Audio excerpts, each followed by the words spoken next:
Welcome from my side to this new session of our Eternal Summer School or Eternal Summer series. We have two suns on this Viennese afternoon sky. Today it is Biljana Grbić and Lisse van Vliet. Suns that we enjoy every day because they are working with us in the Energy Community Secretariat.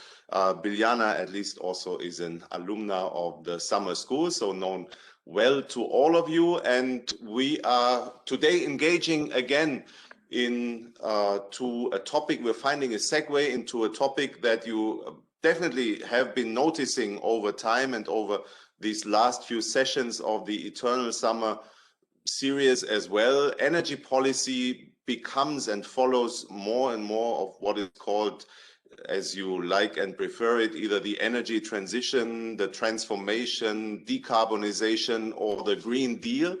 And today's topic focuses on a central element of that Green Deal or of decarbonization. It's governance. So we are not discussing anything on the fringes of the transformation of the energy sector. We go right into what probably matters most, and this governance builds a lot, or is being built a lot around new elements, relatively new elements, at least for Europe, targets and plans. Now, especially planning, of course, evokes memories, maybe for some, but definitely also allusions to a communist tool that Western capitalist economies don't have much experience with, for good reason. But then on the other hand, it is also fair to say, if you look back in history, that planning and setting targets for the economy was a relatively effective tool in the early days, for example, of the USSR. It turned out to be the most ineffective tool that there is over time. But it all depends on the context, on what you want to achieve, and of the policy environment in which this is embedded. Now, targets and planning is, of course, not a reiteration of what the communists in the beginning achieved and then later failed to achieve.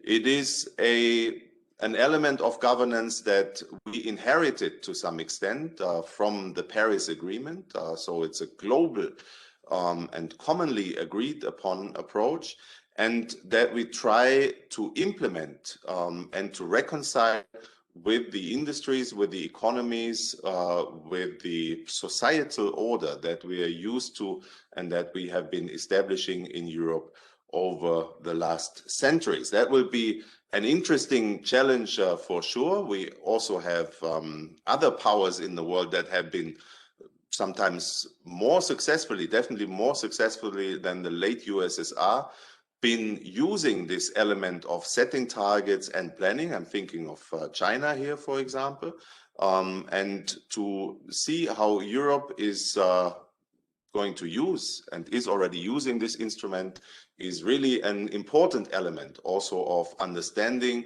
the Green Deal and how it will evolve here in Europe in the face of global competition.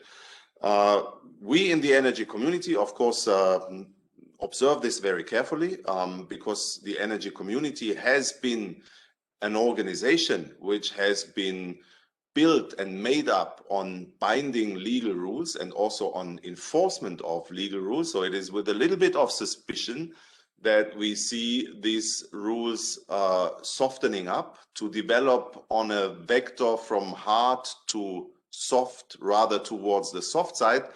On the other hand, it is also clear that something as big as decarbonization of societies, economies, etc., cannot just be pushed through by the simple mechanics of setting rules and enforcing them through infringement procedures. So another vector, not only from hard to soft, could be from dull to smart. And we hope that we hear about both these vectors going soft, but also maybe going smart from today's speakers. The first will be Biljana Grbić, who is a qualified lawyer with LLM in European and International Business Law and has almost 10 years of experience in the legal field, 7 of which in energy. Her expertise is related to energy law, European law, state aid law, and district heating, where she does great things here within the energy community and the secretariat. She has indeed, or she's building up on a lot of experience as well in assessing national and international plans and their legal effects and also their enforceability. And I'm looking forward, because I believe, Biljana, you will also touch upon something when I was mentioning the softening up of public governance. At the same time, we see something happening that has been subject to previous seminars in the context of energy community, that private actors are taking legal, and even if they're relatively soft, but legal obligations much more serious, are taking targets and plans much more serious than public actors may actually be, a phenomenon which is usually referred to as climate justice. And maybe we'll also have the opportunity to touch upon that in the course of your presentation. Please go ahead, Biljana. Thank you, Dirk. Thank you for nice introductory words, and good afternoon to everyone. I will share my presentation now. And I'm really glad to have opportunity to be today here and to have opportunity actually to speak today. As Adrian said, and first, yes, before I move on, thanks to Secretariat Dirk and Adrian for providing this opportunity. As Adrian said, I was a participant of 4 summer school that was held in Krakow, and that was my first step in the still lasting journey with the Secretariat. I hope this year or next year summer school will be held in live, and the students will have opportunity to meet the great team of the Secretariat. So what is going on in the energy community these days? Definitely our contracting parties are involved heavily in drafting their national energy and climate plans. And this is definitely one of the most important tasks this year.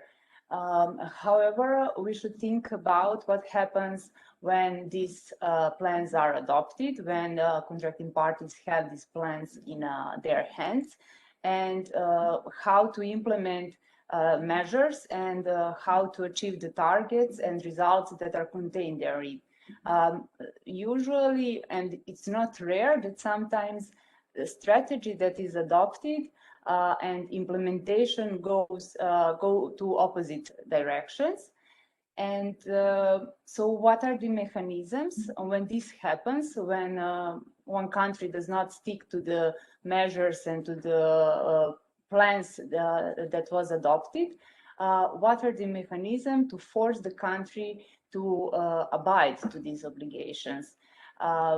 Before we think about actually enforcement mechanisms, we need to think about how binding are national plans and how binding are targets. On all of these questions, and you see the content, me and my colleague Lisse will give you answers today on this presentation. So let's start from the legal nature of national plans and targets. National plans and strategies are not primary and secondary legislation of European Union or countries. So basically it could be said that they are not legal documents. And in Serbia, they're called public policy documents. And this legal nature of national plans have implications on the enforcement possibilities, about which I will tell you later on. Concerning the legal nature of targets, we all heard for the EU-wide targets, national targets, binding and indicative. And I will go through this table quickly. So for renewable energy targets 2020, which are prescribed in the Renewable Directive of 2019, they were 2009. They were binding at the level of member states and contracting parties. However, in 2018, when a new renewable directive is adopted, these targets became binding at the EU, at the level of European Union, and member states actually have obligation to set their national contributions. For the energy efficiency targets, they were always indicative. However, for 2030 targets, they will be they are set only at the EU-wide level, and there are national contributions as well. And the 2030 targets are set in the national energy climate plans. Obligation to set them is set in the, along with Renewable Directive and Energy Efficiency Directive amendments in the governance regulation. And for the greenhouse gas emissions, we also need to, contracting parties and member states need to set them in the NECPs, and they're binding at the national level. There is effort sharing regulation and effort sharing decision, which contain these needed reductions of greenhouse gas emissions at the national level. The same goes for the emissions air pollutants, which are prescribed in the LCP directive and ID directive, and also set in the national energy national emission reduction plans. Providing this overview of legal nature of national plans and targets, I will further reflect on possibilities of enforcement of these national plans and targets. And before I go in detail, just to provide you with a definition of enforcement, these are non-coercive and coercive mechanisms which are at disposal of public authorities, but also private persons, and which can be used at the EU level or energy community level, but also at the national level. The aim is of using this mechanism is to ensure compliance with the law. My presentation will focus on the hard enforcement. These are coercive mechanisms, and Lisse will tell more about these soft mechanisms, which are now in focus in the governance regulation. And I will also focus on the public enforcement and touch upon on the private enforcement, as Dirk announced, both at the EU level and national level. And this is systematization of types of hard enforcement procedures. We all heard for the infringement procedures, which can be initiated by Secretariat in case of the energy community against contracting party, or European Commission against member states, and these are led before Ministerial Council or European Court of Justice. And which enforcement procedures initiated by public authorities at the national level before national courts are extremely important, especially in the case of climate and environment. And these inspectorates or public prosecutors initiate not infringement procedures, but yes, some kind of infringement procedures, which are called misdemeanors, economic or criminal offenses. For the sake of time, I will skip now this private enforcement, and at the end of the presentation, I will touch upon on this. And I will now reflect how infringement procedures can be initiated in terms of these national energy plans or energy targets. So if one country does not adopt a plan, national energy plan or any other plan, this is a clear case when infringement procedure can be initiated. I provided the link here of the Secretariat case that was very successful, initiated last year against Serbia, because Serbia didn't adopt national emission reduction plan, and it was successful because Serbia in 15 days adopted that plan, which was success. However, it is not enough, as I said at the beginning, it's not enough to have this paper, this plan in the hands. It's important to really implement the measures and to have results.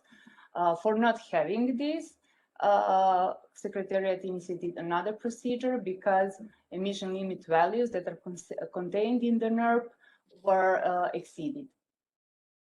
And when we talk about targets, it is clear also that it is possible to initiate infringement procedure if targets are not achieved. These targets which are binding at the level of the countries. These are renewable energy targets for 2020. So far, European Commission did not initiate any infringement procedure. It is too early. Some countries might be at risk to be infringed. However, this is not going to happen. Likely, it's not going to happen because there are some other mechanisms to compensate these targets, such as statistical transfers, which at least statistically can be said that targets are achieved. What could be a problem about initiating infringement procedure is how to infringe one country who does not fulfill their national contributions towards renewable energy 2030 targets. And my solution, my proposal for that would be to rely on the principle of sincere cooperation, which said that one country needs to take any appropriate measure to ensure and fulfillment of obligation arising out of the treaties. Since this is the article of the primary law, Treaty on European Union, but also contained in the Treaty of the Energy Community, this could be a legal basis for infringing one country who do not contribute enough for the renewable energy targets of 2030.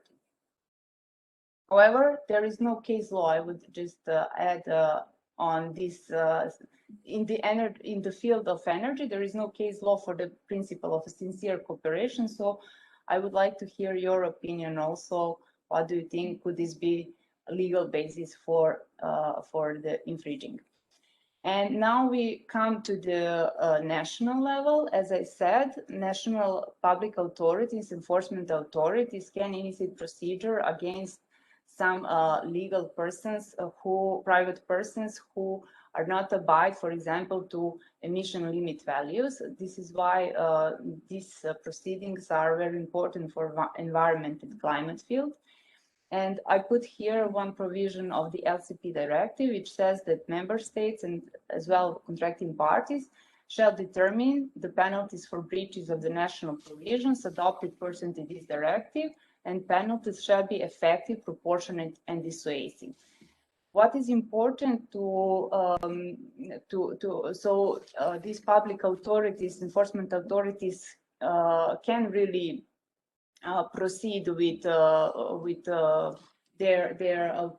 competencies. It's important that these penalties are prescribed in the primary or secondary legislation because they need legal basis to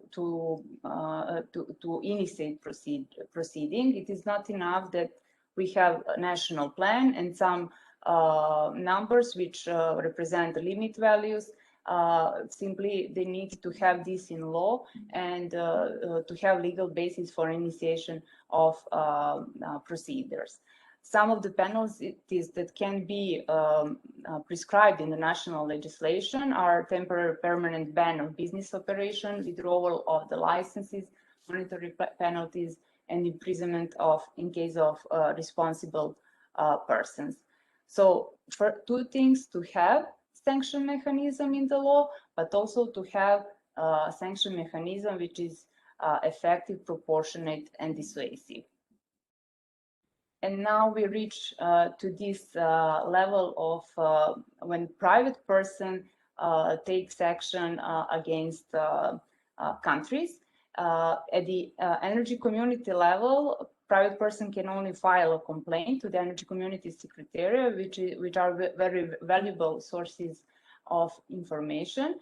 At the EU level, private person can also initiate procedures before European Court of Justice and European Court of Human Rights. However, here it is a bit problematic because conditions for this legal standing before court are a bit stricter. So here I provided a link to People's Climate case, in which European Court of Justice found that a plaintiff did not fulfill this criterion of director and individual concern. And for the European Court of Human Rights, there is a wide scope of cases which are related to the climate, and I also provided the link for those of you who are interested to read more on this. And also litigation, which are procedures initiated by private persons against countries at the national level. So this is before national courts. A landmark case is Orienta climate case versus Dutch government, which was the first case in that inspired a number of cases around the world, and in which people, actually citizens, won this case against Dutch government. Here is the link of all climate change litigation cases, and you can hear more. And I would conclude now. What is important, these concluding notes are related to public enforcement. So it is important to know that infringement procedures can be only initiated if European Union and energy community law is breached. Therefore, it is not enough to have a national plan. We need to have, along with the national plan, we need to have in parallel national legislation that elaborates in detail measures that are envisaged in the plan. And also this national legislation need to envisage penalties for non-implementation of measures and non-fulfillment obligation. This is needed so public national authorities can initiate a procedure if there is a breach of national law. With this, I would conclude. Thank you for your attention, and looking forward to your questions. Thank you so much, Biljana, for really a very, very interesting presentation on the legal side of the Green Deal. How can you indeed, how can we, how can everybody, from private persons to international organizations, make sure that those who have committed to the energy transition, to decarbonization, actually keep their commitments and promises? That looks indeed very fascinating on the private side. On the public side, Biljana, you opened a few avenues, I would say, into what one could call meta enforcement. Like, it is an obligation to have a plan as such. Maybe it is not so much enforceable what is in the plan and whether the plan will actually be complied with. And there's many plans, you listed a lot of them, they all tend to start with an N. And the other meta enforcement would relate to the fact that you need to have penalties and some enforcement mechanism, at least nationally, to make sure that the commitments are kept as well. I'm sure this will inspire a lot of questions, especially by the lawyers. But before we go to that, we will now turn over to Lisse van Vliet, who is working here at the Secretariat, currently in the gas department. So he's very much engaged in gas market liberalization and integration at in Southeast Europe and Eastern Europe as well. But this is not his only expertise. He has been focusing, especially when he was attending the College of Europe, as many of you know, maybe Europe's, after the Energy Community Summer School, most renowned academic institution. He wrote his dissertation there on the change in renewable energy governance in the EU and in the energy community already. An opus that we hopefully also will see published soon.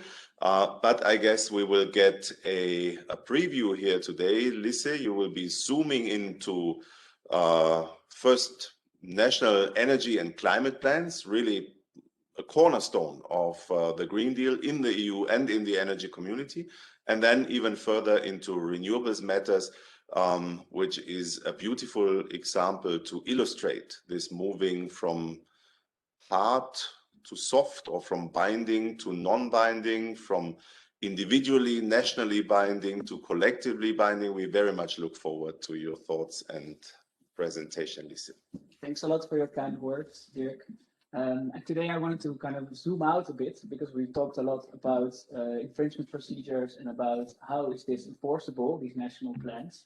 But I wanted to kind of do a stock taking, especially as this area is constantly in flux and the targets keep on being adopted and adopted mostly upwards. So today I wanted to focus on the development of renewable energy governance in the EU and energy community in general, and kind of do a stock taking. What are the trends that we can see? So why renewable energy? That's a good question, because I believe that it's always good to kind of focus on this European approach to energy and climate targets that we have currently, because in the end, energy and climate is a cross-border issue. And as all being from the EU member states and from the contracting parties, it's good to keep this European approach in view, because the governance of this energy and climate plans is constantly being updated. As only last week, the European Union actually adopted a new target, which I will go into later, which again would change the whole governance system that we had.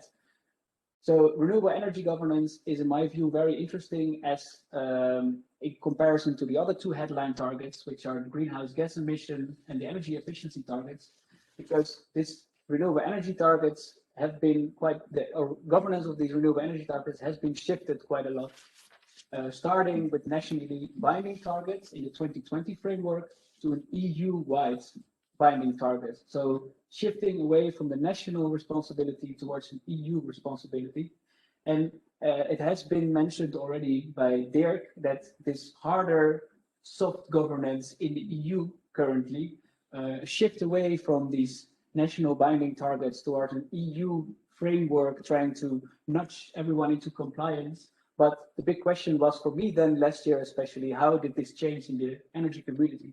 Being very much liaised with the European Union, but being also very specific and very different in some aspects. So first, let me just briefly outline the development of renewable energy governance, or renewable energy legislation, I should say, in the European Union, because maybe not everyone that's following the lecture today has this quite as clear as some of us here in the room. We're not all lawyers. It started all the way back in 2001 with the Renewable Electricity Directive, but I focused mostly on the period between 2009 and where we are now. Because with the adoption of the Lisbon Treaty back then in 2009, the Renewable Energy Directive, the first Renewable Energy Directive was adopted, which introduced binding national renewable energy targets that would collectively in the European Union contribute towards a 20% renewable energy in final energy consumption. And it also introduced the national renewable energy action plans, which each member state had to draw up in order to get to this nationally binding target. And then in 2018, quite a huge shift occurred, because with the adoption of the Renewable Energy Directive 2, or the recast Renewable Energy Directive, the EU adopted a binding target of 32% of renewable energies by 2030. And this, as it says, is a binding target on EU level and not anymore on renewable, not anymore on national level.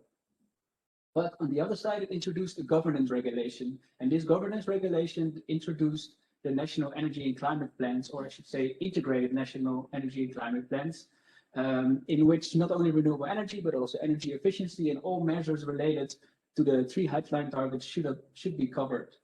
And then fast forward to 2021, again, a whole shakeup, because with the European Green Deal and the last week's adoption of the 55% reduction in greenhouse gas emissions, again, the whole governance system will change. And the Fit for 55 package, which will be adopted in June, if everything goes according to plan, means that also renewable energy targets and energy efficiency targets will all be adjusted upwards, hopefully at least. And then the Renewable Energy Directive, the amendments to implement the new 2030 climate targets will also be part of them. So how does this look then if we go back to 2020, 2030? So we had the 2020 package, which by 2020, the EU member states should have achieved a greenhouse gas emissions, renewable energy target and energy efficiency of 20%. And for the 2030 targets that were adopted in with the signing of the 2018 Clean Energy for All European package was set at 40% reduction in greenhouse gas emissions, and then already mentioned the 32 renewable energy target and the 32.5 energy efficiency target. But as I've stressed already, this is going to change because the 55% reduction causes just big question marks for where the next targets will be for renewable energy and energy efficiency. So the big shift that occurred from 2020 to 2030 was in this reporting. So while the 2020 framework had these national renewable energy action plans, which included renewable energy, biomass policy, contribution of technology estimates, renewable heating and cooling, and a range of other very important features. Alex? Hello? Oh. Has Yes. left the meeting. Then the 2030 targets moved away from this focus on renewable energy only towards an integrated national energy and climate plan. But the 2020 framework had a big advantage over the 2030 framework in that the National Renewable Energy Action Plan did not respect the obligations or caused a deviation from a member state of its own plan would constitute to an act of non-compliance, meaning that these renewable energy action plans are in fact binding in a hard sense, so that the Commission can indeed decide on the infringement procedures once a national country or a national government has not adhered to these plans. Although this is now currently being discussed whether this will happen, as the targets for 2020 will only be clear whether the national governments achieve those by summer this year, if all goes well, as the statistical analysis is still lagging a bit behind.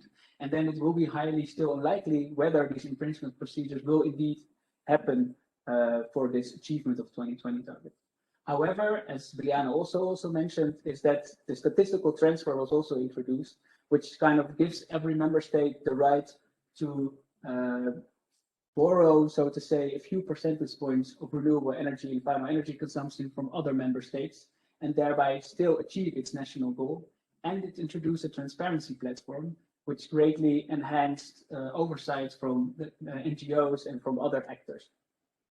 So to the 2030 framework, the government's regulation introduced this national energy and climate plans, which included a 10 years and a 50-year strategy based on the European semester model. And for those that don't know this European semester model, it's kind of the way in which the Commission, after the financial crisis, envisioned to monitor the member states, their policies in the economic and social sector in order to create more convergence and make sure that all is in line.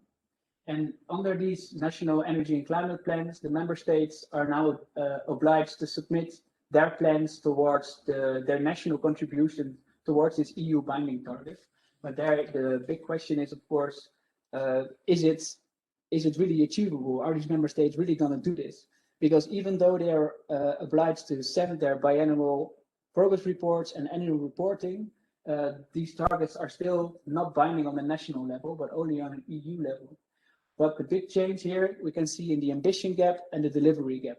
The ambition gap means here that is a member state, if it does not have the right ambition towards this either national or European target, how can we nudge it? How can we force this member state to adopt a higher target?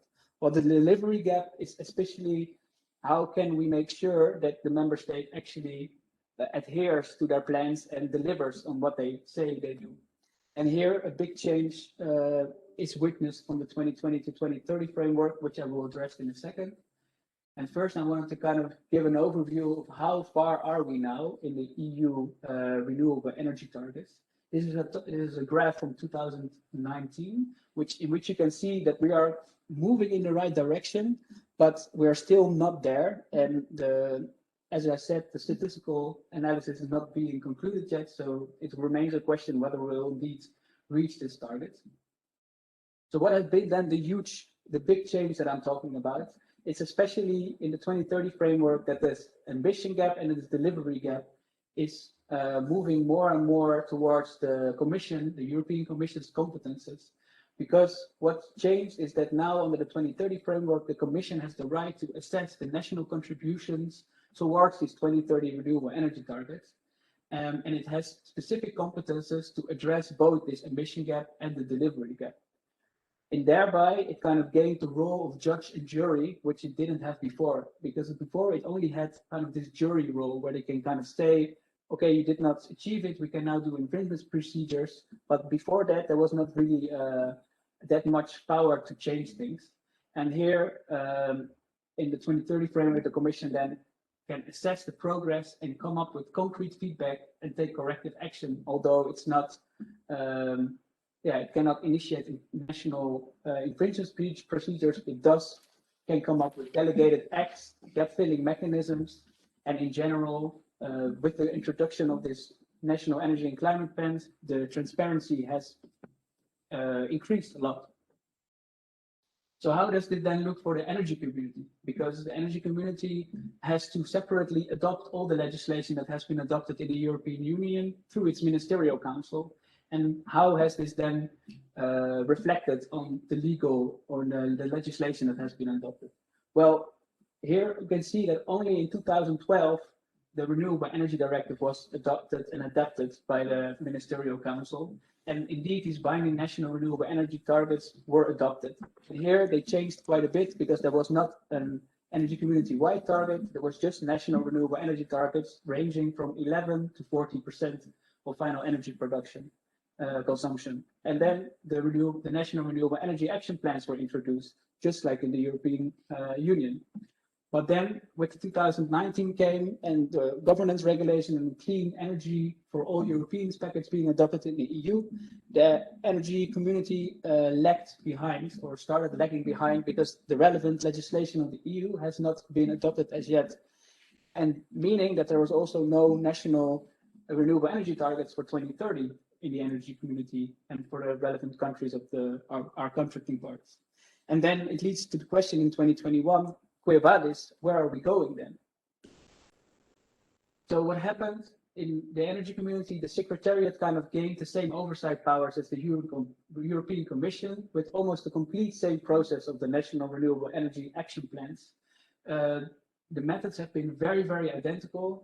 The only big difference is that there is a lack of reliable data in the contracting parties and a lack of, as I described it, a lack of initial ownership, because many contracting parties did not really get the grip of renewable energy, the importance, and this has been changing over the years. And in the absence of reliable data, some contracting parties have revised, for example, their baseline values by which you measure their renewable energy target. One example is North Macedonia, who had to revise their renewable energy targets for 2020 because of biomass consumption statistics that were not concrete. And going to enforcement, the Ministerial Council has decided at some point that Albania, Bosnia and Herzegovina, and North Macedonia had failed to adopt their national renewable energy action plans. But unfortunately, the energy community is very hard to enforce this, as there's no, there is an infringement procedure, but there's no real sanctions that can be applied. So where are we now?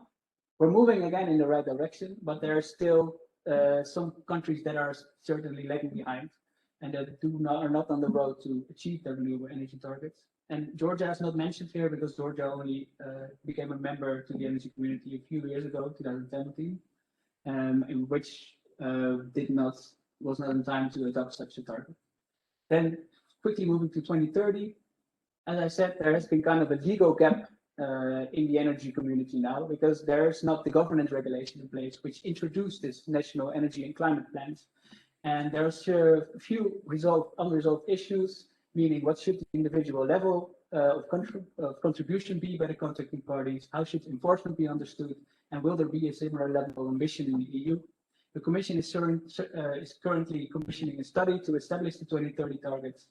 And the energy community has played a large role in setting the targets and kind of assisting the energy community contracting parties by capacity trading. Gap filling mechanisms are not an option currently because there is no regional wide target available, or it's not really enforceable in the energy community. and the energy community is mostly left with naming and shaming if someone is or a contributing party is not adhering to their targets. But I should give kudos to the Renewable Energy Coordination Group, which does a great job in facilitating expertise and facilitating really training local officials. But unfortunately, no national energy and climate plans have so far been adopted. And here we can kind of see an overview of how far all the contracting parties are in this national energy and climate plan preparation, even though the relevant acquis or the relevant legislation is unfortunately not yet adopted by the Ministerial Council. So in conclusion, there's the big question, where are we going now? Is it indeed a decrease of the harder governance elements? I would say yes, especially in the EU, as there is no infringement procedures being possible on national level. And then the big question is, where are we going in the energy community? My conclusion in the end is that in the stock taking where are we now, that there is a huge increase in accountability though. So the member states of the European Union are getting indeed in this closer relation to the EU with more policy being steered by the Commission, and that they have to adhere to these rules and kind of streamline it in the same way, while the contracting parties in the energy community are at least coming close in a closer relationship with the renewable energy policy making itself through this capacity training, to this greater exposure. But then the big question, the big caveats are that there's still not a full implementation of the energy acquis in the energy community, the energy acquis of the EU. There's no agreement been yet on the 2030 renewable energy targets, which is currently under discussion. There is an absence of effective sanctioning mechanism in the energy community, at least a financial sanctioning mechanism. And currently, as I stressed already in the beginning, there's new EU climate targets being discussed right now, and this can, of course, completely change again the whole presentation that I just have given, and we're again back to a new framework. So thanks a lot.